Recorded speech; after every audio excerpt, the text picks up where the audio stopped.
জান্নাত নাই।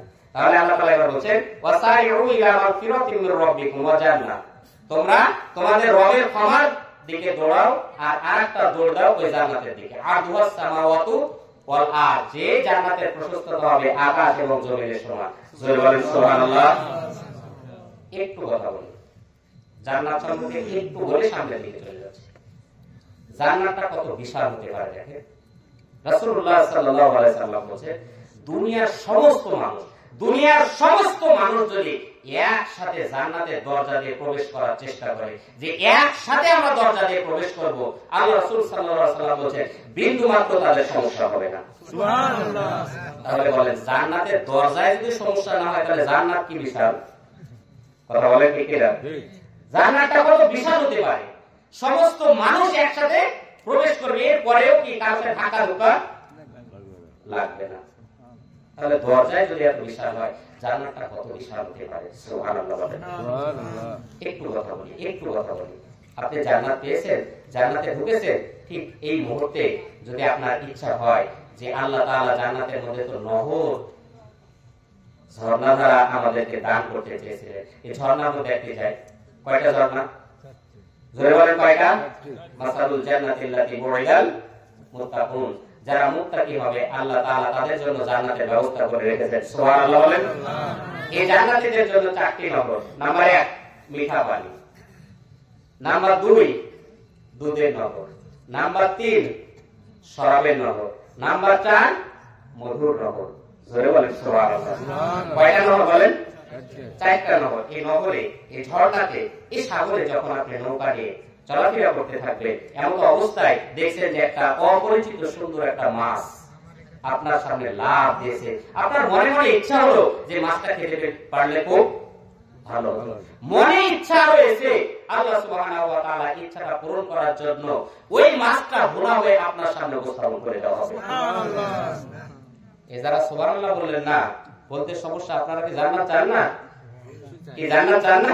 অবশ্যই চাই। জোরে বলেন সুবহানাল্লাহ। সুবহানাল্লাহ। আপনার সামনে ভোলা হয়ে চলে আসে, ভোলা অবস্থায় এত সুন্দর মাছ, আপনার খাওয়া শেষ, আপনি খেতে যাবেন, হাত ধোয়ার দরকার নেই, আপনাকে ডাক দিয়ে বলা হবে, আপনি হাত ধরেন, আপনার মুখের মধ্যে দিয়ে দেওয়া হবে। জামাই যখন বিয়ে করতে যায়, একটা ছেলে যখন বিবাহ করতে যায়, তখন তো বিবাহ অনুষ্ঠানে চিফ গেস্ট কে? জামাই। ওই অনুষ্ঠানের প্রধান অতিথি কে? জামাই। জামাইকে বাদ দিয়ে কোনো বরযাত্রী যদি যায়, খবর আছে। এবার জামাই গিয়েছে, জামাই আদর যত্ন দেখে কি, কথা বলেন ঠিক কিনা? মাঝে মাঝে তো দেখা যায় যে গোটা একটা কি মুরগি রোস্ট করে তার সামনে প্লেস করেছে, হ্যাঁ, খাসিও রোস্ট করার পরে ওর সামনে প্লেস করেছে, বলেন তো ওগুলো খেতে পারবে? বিবাহ হওয়ার আগে কত সালাসালি থাকে, তাই না? অনেক সালাসালির সামনে যায় না, দুলাভাই খেতেই হবে, কালমা কিন্তু হয়নি। আপনাদের দিক হয় না বুঝে নাকি? কালমা হয়নি কিন্তু এখনো, দুলাভাই খেতেই হবে, সালাসালি নাই, কথা বলেন ঠিক কিনা? কত আদর যত্ন। তাহলে দুনিয়াকে জীবনে একটা জামাইকে যদি এভাবে আদর যত্ন করে, এই আদর যত্ন কি পরের দিনে পাবে না? বিবাহ দিলে যে আদর যত্ন পায়, এই আদর যত্ন দিন দিন কি কমতেই থাক। কিন্তু জান্নাতে যারা হবে তাদের আদর যত্ন কোনোদিন কমবে না।